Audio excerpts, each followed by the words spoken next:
You're listening to NFT 365, the first daily podcast on NFTs with your host, Fanzo, talking crypto, blockchain, Web3, non-fungible tokens, metaverse, and... What the f*** is a non-fungible token? We'll get to that. Welcome back to another episode of NFT 365. And if you're listening to this right now, you are in the right place. If you are listening to this in the future, you're in the right place.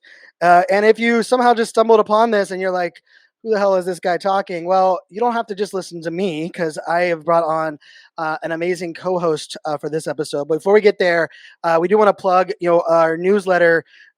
Communication is tough, especially holidays, all these different channels, Discord, Twitter, Instagram. We have all the channels, but if you want to make sure you're in the know with everything that we have coming down the pipe, and all the things kind of moving parts between AI art, season 2, Mint 365. Make sure to check out that newsletter. We'll make sure link is in the show notes. But without further ado, someone who's been on our team for a good while, you've heard me mention her a bunch on the podcast. We've had some amazing conversations over time, and I'm excited to, rather than interview you, Leslie, I get to have a conversation and co-host with you. But Leslie La Capatina, thanks so much for joining us. Tell the audience a little bit about yourself, and then we'll get into a fun conversation today. Hey. It's fun to be having like an opportunity to co-host because like we have these conversations all the time, and it's just fun to be able to share them with people. It's just, we have such an interesting dynamic amongst our team. And so I think it's a really fun way to be able to expand the podcast and the personalities that are coming on. But anyway, my name is Leslie. Probably know me as La Capitana on Twitter, and I've been part of the NFT 365 team since about maybe April or May, something in that range. In real life, for my day job, I work in technology for a software company, so tech has always kind of been my thing. I talk a lot about women in technology, and trying to really further that conversation because of I didn't have the same tech opportunities that are available now. So it's an important thing for me. But then I got into Web3 over a year ago. I was part of a project team, a founder in the very beginning, separated with that team and kind of had been like just really floating around until I found my home at NFT 365. So I do a lot of business operations and some of the socials, things like that, working closely with Fanzo, Allison. You're a rock star, yeah. I know, and that crossover skills, and you have been in. It's interesting. When we think about how long we've been in this space, right? Like, when people say like a year or 6 months, like, we also have to qualify. Like, if someone's in 6 months of a bull run, way different than 6 months of a bear market, right? Like it's like I don't because like people say like, oh, a year in Web3 is 10 years. Like, I think we have to qualify like what market it is because it's a whole nother grind. And I'm excited to have a conversation. Like you mentioned, like what your day job is. You also mentioned your experience, working with a founders and leadership team, kind of branching off from that. I know your husband has a space in the Web3 arena as well. I'm curious your take, like where we're at right now. Like I think we had a massive reset. Bear market plus FTX, I think, was a reset in not only people, but I think priorities, how projects are showing up. There are a lot of old projects that are still showing up, which I tip my hat to many of them. But I'm curious your take on kind of twofold as we kind of kick off the conversation around, where we're at. And then like maybe what are some of the skill sets that are missing, or for some people that are listening, I'm sure they're also wondering like where do they fit in with Web3. So what's your take on kind of where we're at and kind of where that all fits?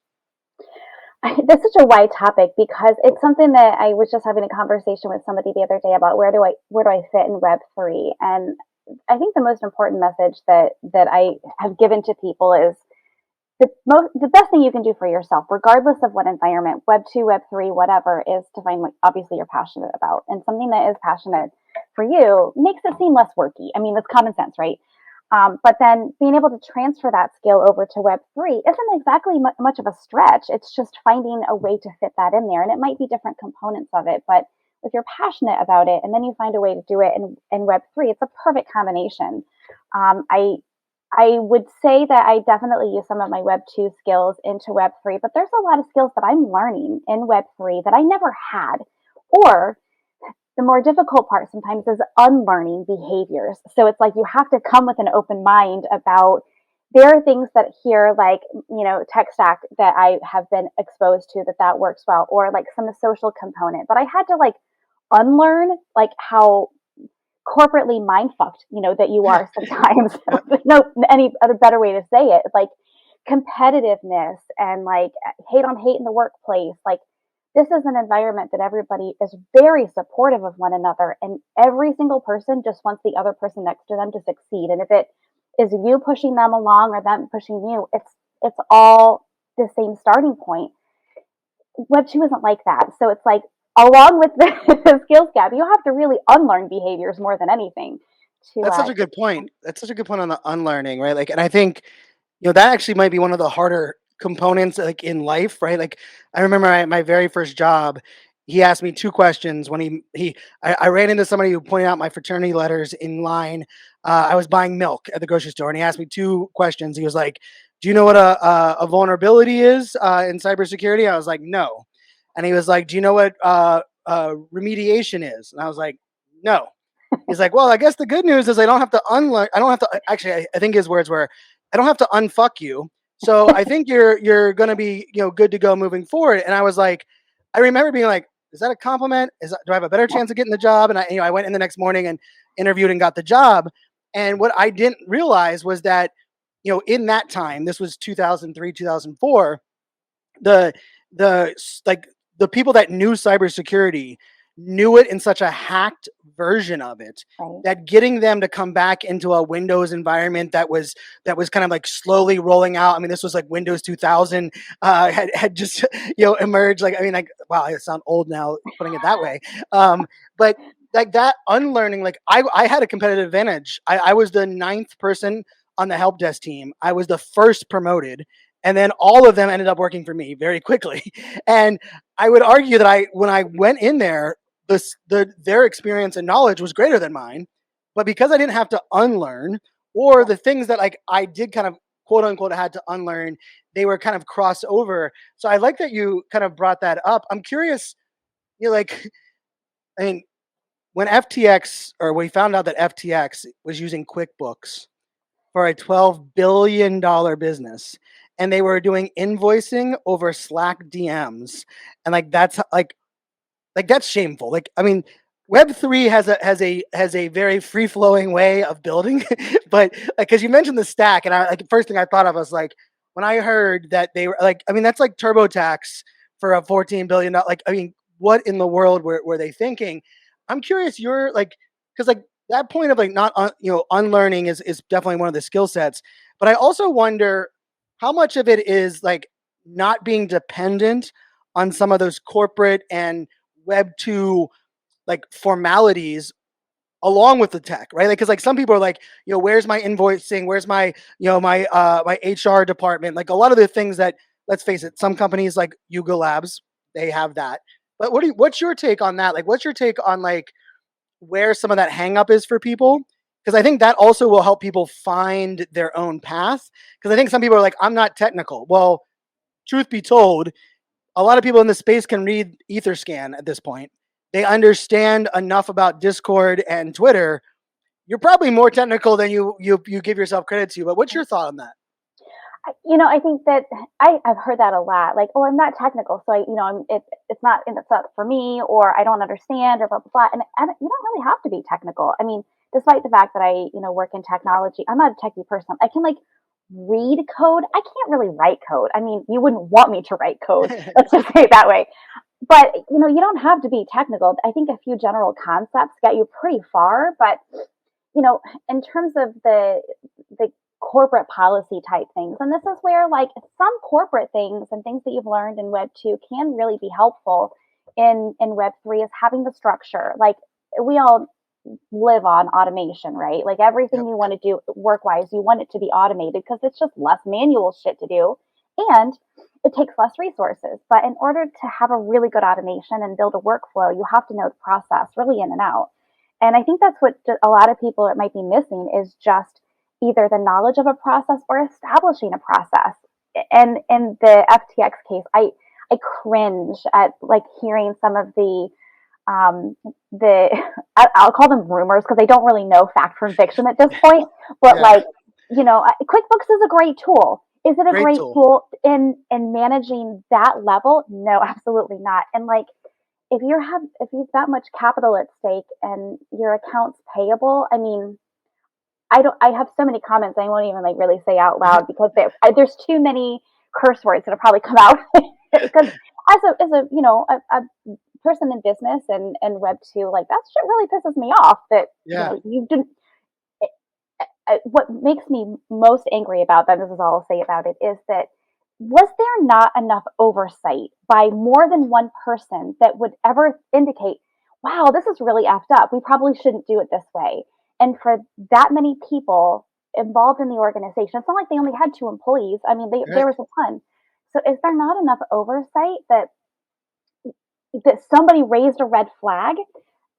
That's the part that just astounds me because we have a responsibility to one another to, Yeah. hold each other accountable, do things the right way. Like there's business ethics at stake here, but those all flew out the window. But Not only do I think so. This is actually, I think it's a perfect little spot for like, it's proof that we need everybody in this space, right? Like, I mean, like, and I also think we also have to remove some of our quote unquote roles or titles or job descriptions, and like let's like start from a fresh whiteboard and say, okay, what are the things that like we need? What are the problems that need to be solved? Where are the solutions? What are the skill sets that get us there?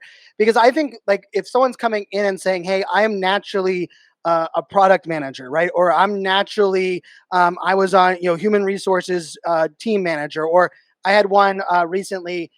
She was the head of global influencer, no, not influencer, global B2B partnerships. And she's like, Brian, I don't fit into this space. And I was like, what? I was like, this space needs collaboration, partnerships, sponsors. I was like, you have all of the skill sets for that. And she's like, yeah, but like that's, and I think part of it does come down to us almost being willing to experiment to find what a new role might look like, right? I think that's an exciting component of this. I think it's also an opportunity to insert yourself. You're not going to go out and find a job description of a role that's going to suit you exactly. In Web 2, it's a little bit different. If you're a project manager, you go and find a project manager job. And in Web 2, we've always found that we have some transferable skills. I used to work in accounting, and so I have a ton of experience with Excel formulas, and like that comes in really handy in development. Yeah. But it's finding the right place for you and inserting yourself. You're not going to find a specific role. You have to kind of almost like volunteer yourself in there, like, hey, this is what I'm good at, and then start, like you said, experiment and find the right combination of things that you can be successful. It doesn't mean that you have to have really experience doing it. You have to have the willingness to try and learn. That's the number one component of anything that you're doing. And our team is living proof, right? Like our team here, right? Like with Delphi and Native and Carter and Kevin and and Drew, and I mean like that. If you look at all of that, like like you put that line up in a Web 2, what the Web 2 worlds were, you're like, there's no way these people are a Web 3 team, right? Like, Band of the Misfits, right? oh my goodness, it's like, and like we're all over the map, right?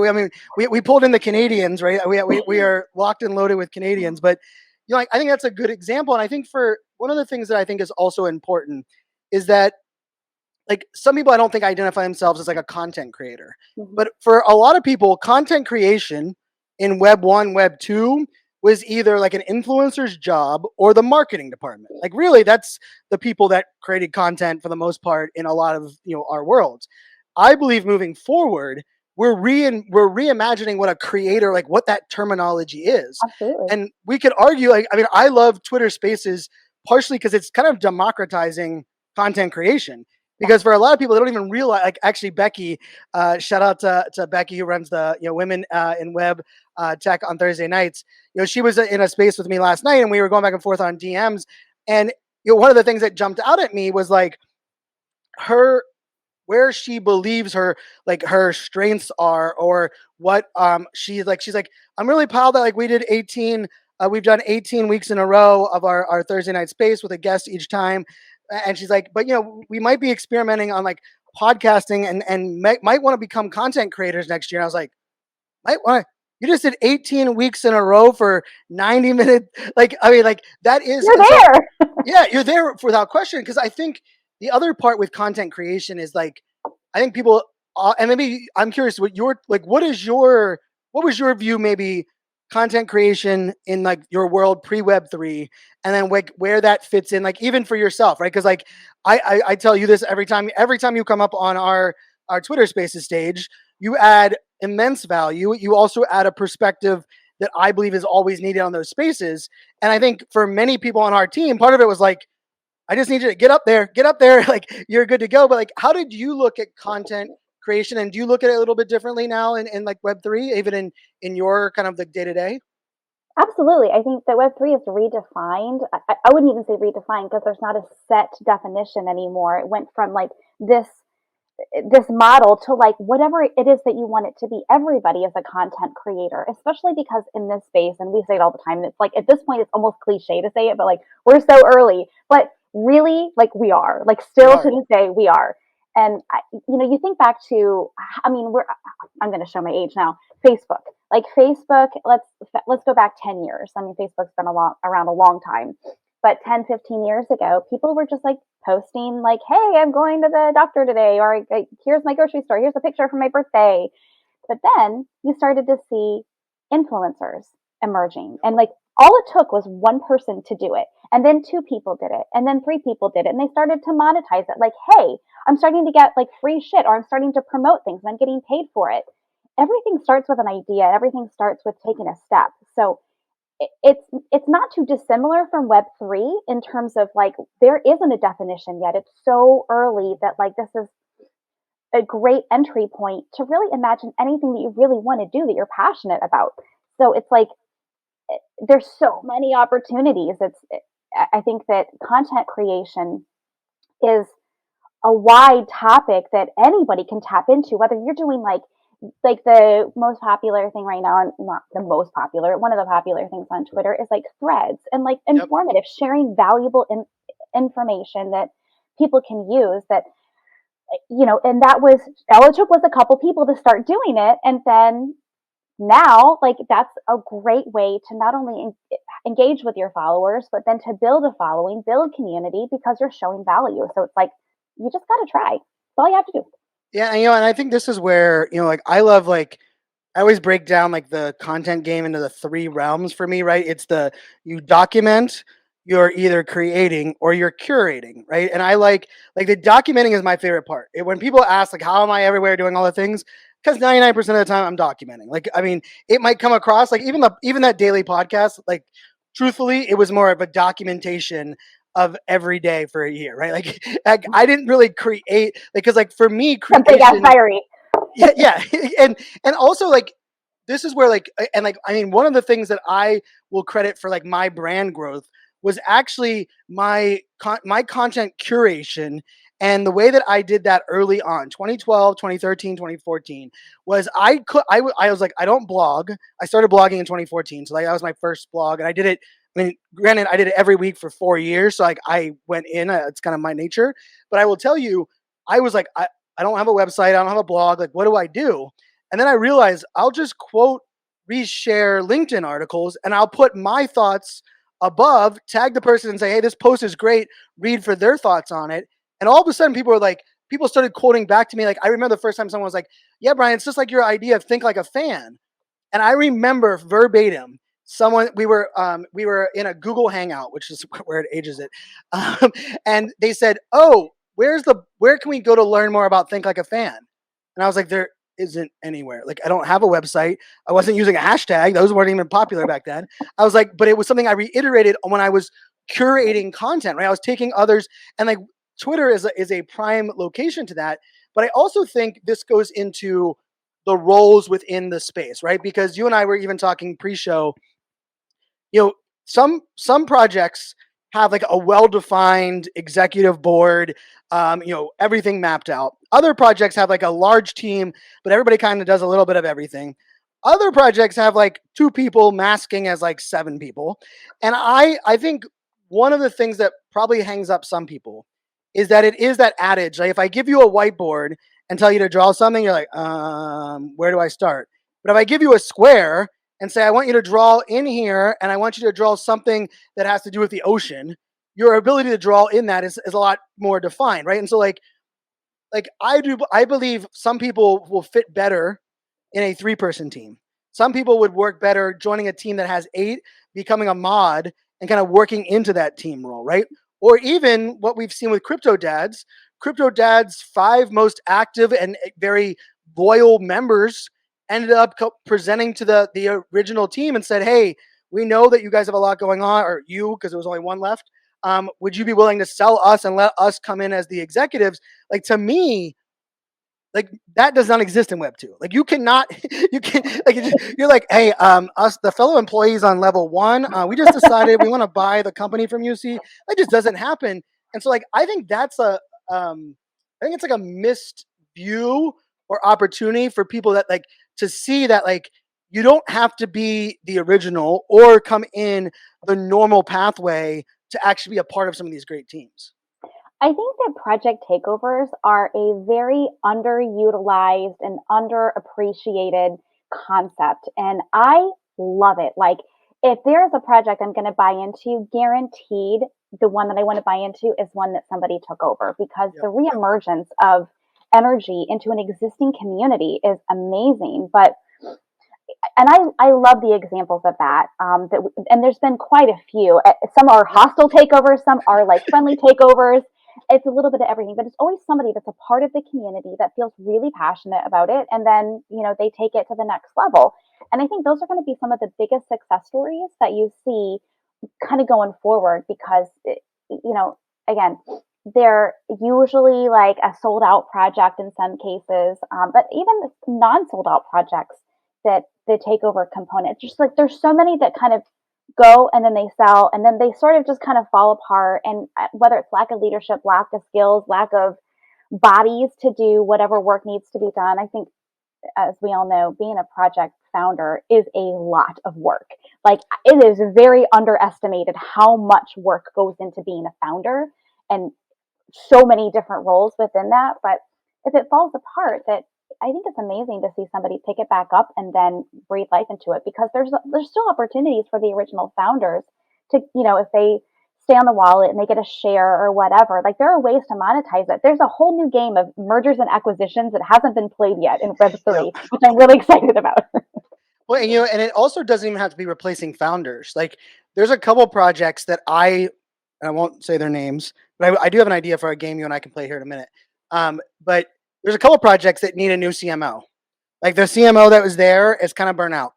CMO, and they weren't even one of the original founders. They were brought in, but they're kind of like a little bit lost, maybe outside their depth at the moment, right? Like that's a great spot. But the game I was thinking of play, and Leslie has to roll. She's been on the team enough to know, like, part of me is like rolling with these punches. She was like, Brian, are we going to strategize and outline the episode? I was like, what is this strategy word and strategize word that you're referring to?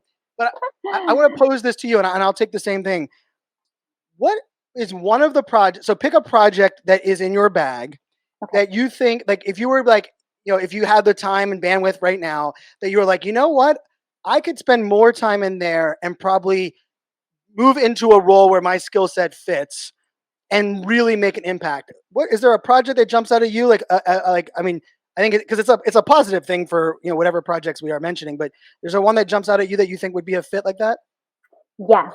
I think the one, like, if I had that option, it's a kind of a toss up, but I think my most favorite one, which is actually one of the very first ones that I ever was even involved with, was the Alphabetties. Oh, yeah. And so I always have loved the Alphabetties. I think the art is super cute, and there's so many different little components. I have, my husband bought me my first one, and it was like a little blonde girl when I had blonde hair, and like a cup of coffee. And he bought it because it reminded him of me, but they have been so family friendly over time, and it's just kind of stagnant at the moment. They post occasionally, but I like, I think it would be super fun to get in there and re-energize it, because we have a different audience now. Back then, there wasn't a lot of family-friendly people. It was just a bunch of degens, Yeah. and like, some of us had kids, some of us didn't, whatever. But now there's an entire wide variety of like 20-year-old degens hanging out with 60-year-old, people that are retired, or what have you. Like, we have a huge mix of people now. So I think there's a great opportunity to kind of get back to the family-friendly part. Doesn't mean that Web3 has to turn entirely family-friendly. Like, I like to be an adult too, and like not parent.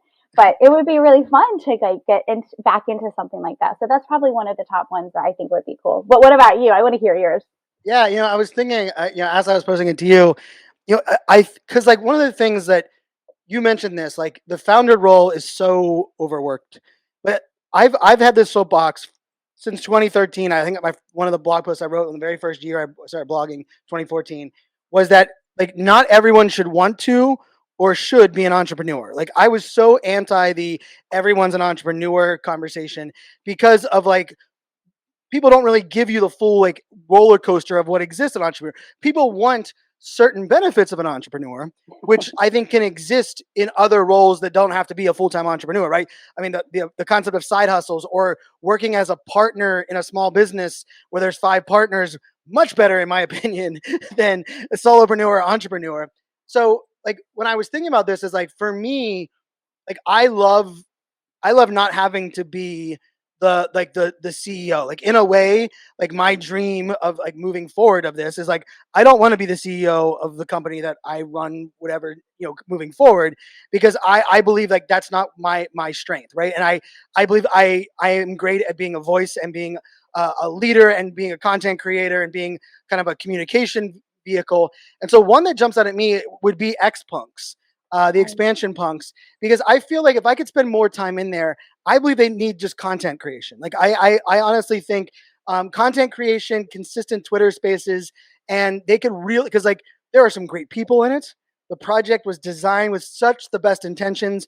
I mean, he spent 3 months identifying which features were not equally distributed amongst the sexes of the original CryptoPunks, and then built that art to give, because there's no females with hoodies that are smiling in the original CryptoPunks, and now it exists in Xpunks. And so like there's so much about like people can be seen. There's non-binary identifying art.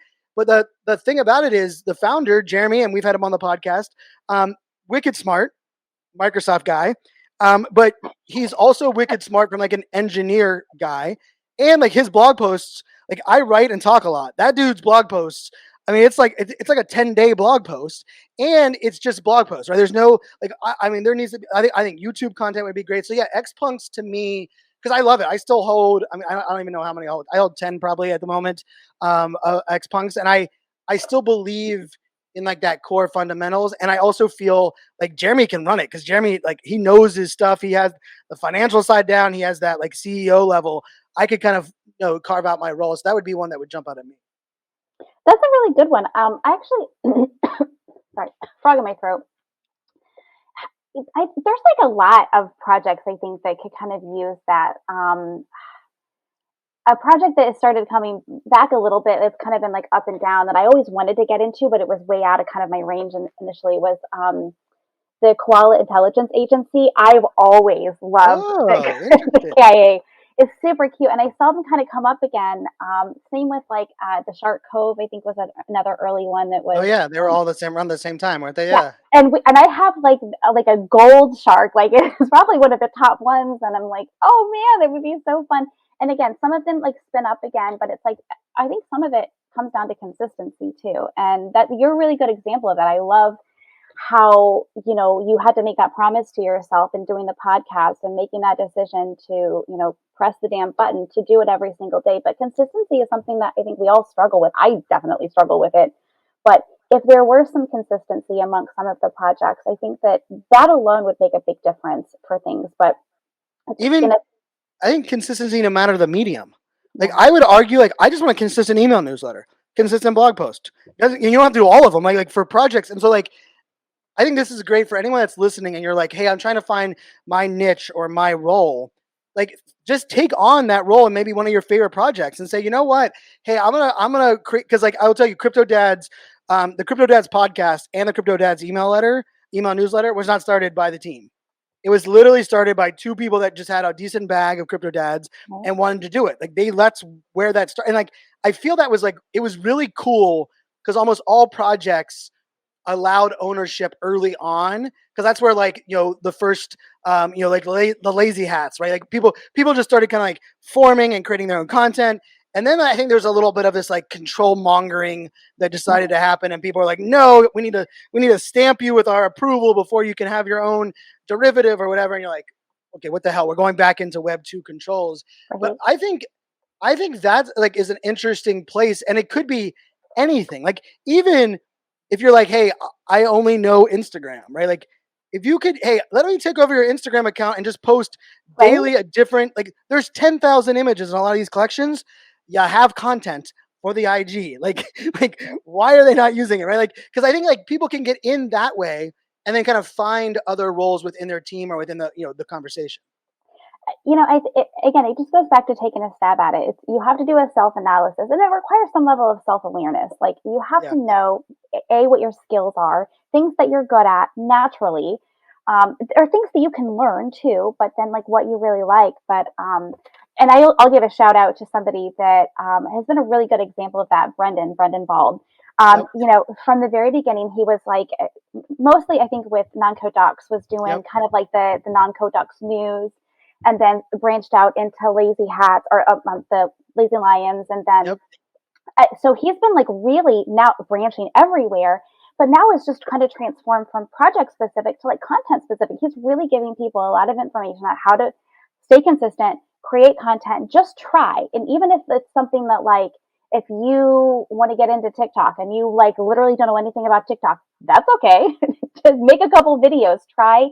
It's all about experimentation and then trying something, adjusting what didn't work about that, or figure out what did work and trying to replicate that. And if you do that enough times, how do you think WD-40 got invented? It's like my most favorite story of all time. It's like a series of experimentation till you get the right formula, and then you just mass produce at that point. And as long as you're bringing value, it's a win-win for everybody. Yeah, and I think one of the places here too is like I do believe in like the monetization conversation, and I also believe in kind of the like as things kind of as we kind of I don't want to say get more mature because I would assume that we are mature as a Web3 world as it is now, but we are not mature at all as a Web3 community. But I think really though, is anybody really mature? I mean, I think I don't. We pretend, but like we're all 12-year-olds in our heads. So I'm a Toys R Us kid, and I don't ever plan on growing up, and it does not bother me one bit. But one of the things that I think is interesting, and I'll say that this whole artist thing has been for me one of the weirdest mind things that I've ever had to deal with, which sounds crazy because I'm creating AI art. I've talked about it here on the podcast. We've been selling it. We're working with Nifty, and Leslie will have to talk a little bit about what you're doing with our Nifty team a little bit, tease that out as well.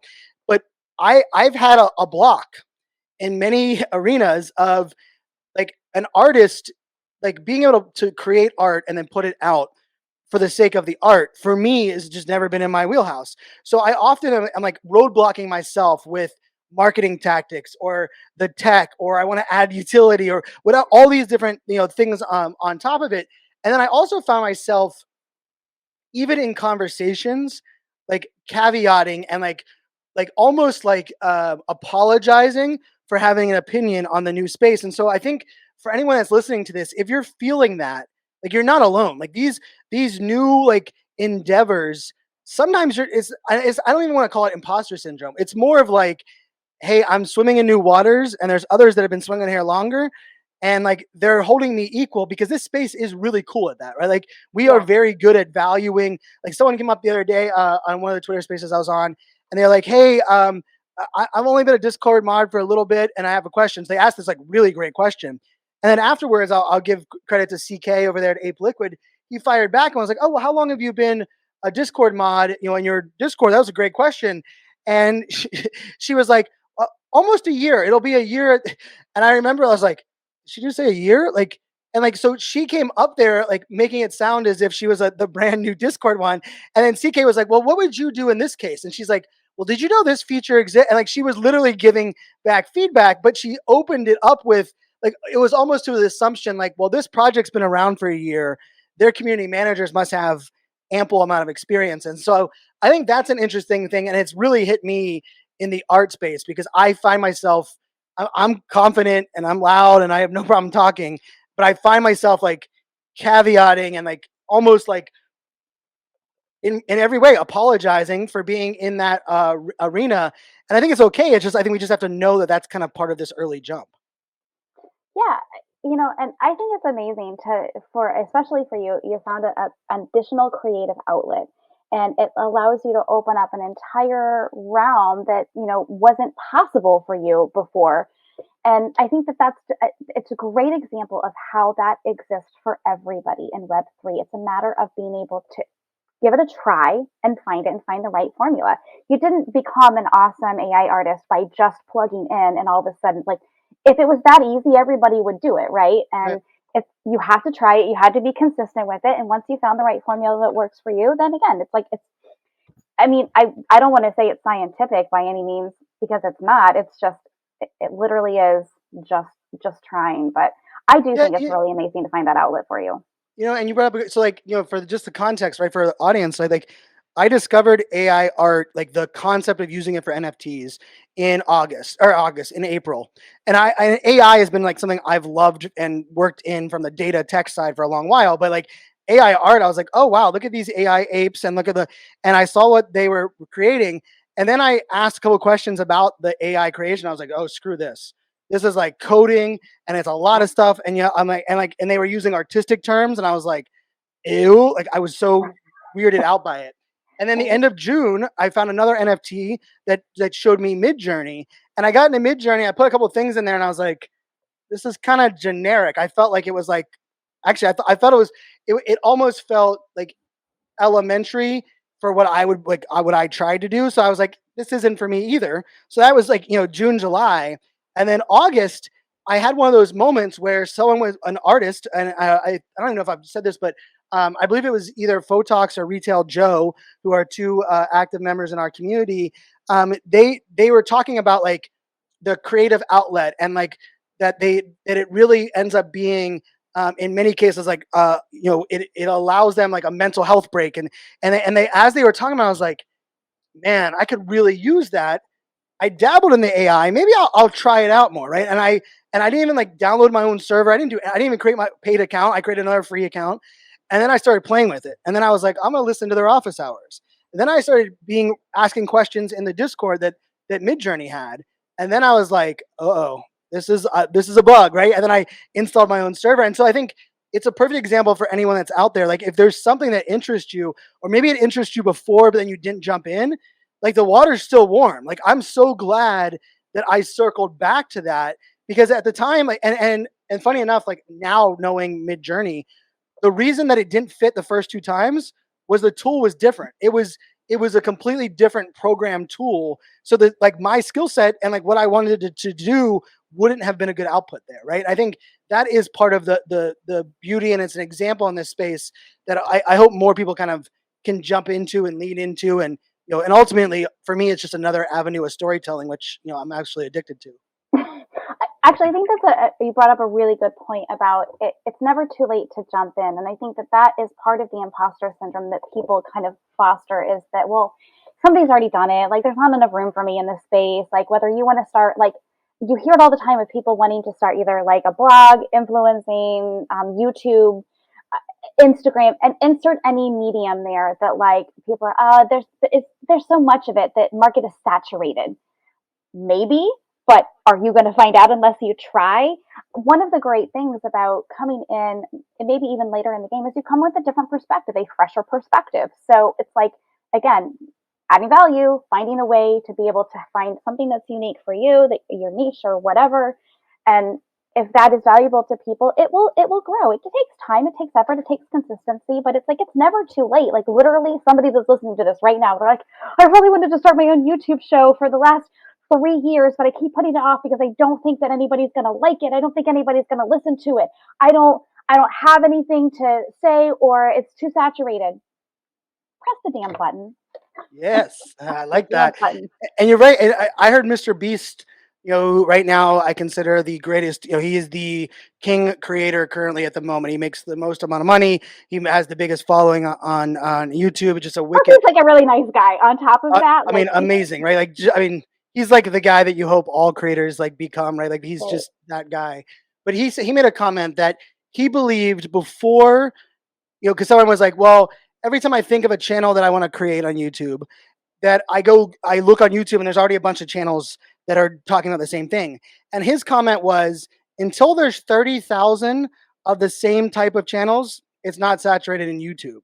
And I was like, it's so true because, like, I mean, I'll tell you, in podcasting, there is not even close to enough NFT, Web3, crypto, and I would argue anyone that has a podcast idea right now, even if there's like 9 others that do interviews similar, you could literally interview just different people, and like that. It's like it's so like and it is frustrating because, like, I will say, like, I didn't launch my first book that I wrote because I got that syndrome. Like, I started to realize all these millennial books were out, and mine was titled Millennial Mindset. I owned the copyright, and I decided I kept being like, oh, I missed the mark. There's too many millennial books out. And talking about one of my biggest regrets in my entire life was not pressing the damn button on that damn book because the book was good, the market needed it, and none of the other books targeted my audience or put it out in my way, right? I think that is part of like the space that we're in. I did mention the Nifty Gateway piece, and I was lucky enough to be asked to be one of the curators back in July of Nifty Gateway. And Nifty Gateway, for those that maybe aren't as familiar, it's a very selective, like, they only had 93 or 94. I'm gonna say 93 because I like that number. 93 creators for the first year that were hand selected to be part of their marketplace, and then they decided to reach out to 50 curators and said, "Hey, you guys can onboard anybody that you want in your community."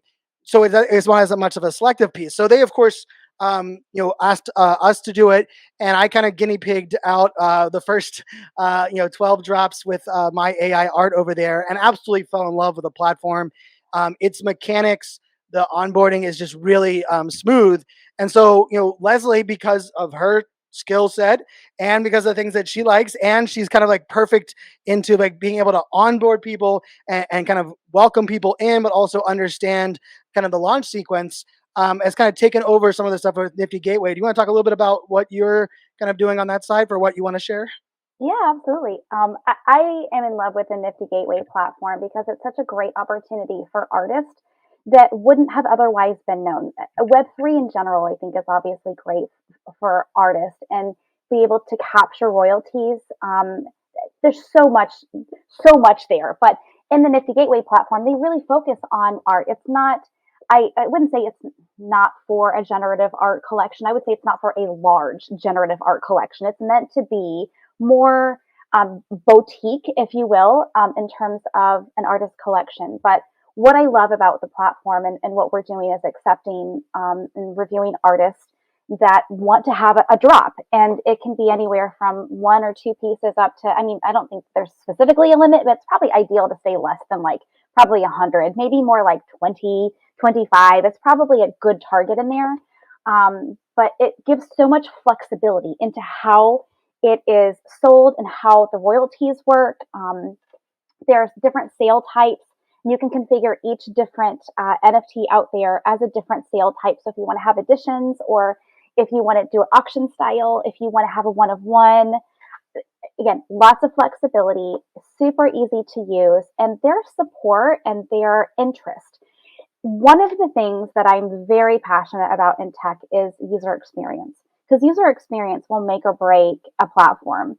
And they've done a really good job of not just curating an environment that's easy to use. They have a great help section, but then they reach out pretty regularly asking for feedback, and they're very receptive to the feedback.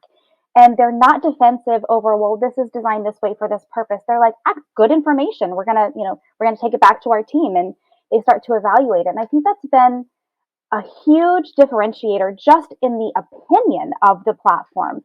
And the fact that they were just recently, obviously, launching the Starbucks Odyssey It's been amazing. It's an amazing opportunity for them for exposure, but they do a really good job too of like supporting the publishers and the artists by assisting with the marketing because they realize we can't do this for everybody, but you guys can. You Yep. can do it. And they still curate individual drops, but they're, I think, going more in a specific brand arena so that we can focus on more boutique type drops.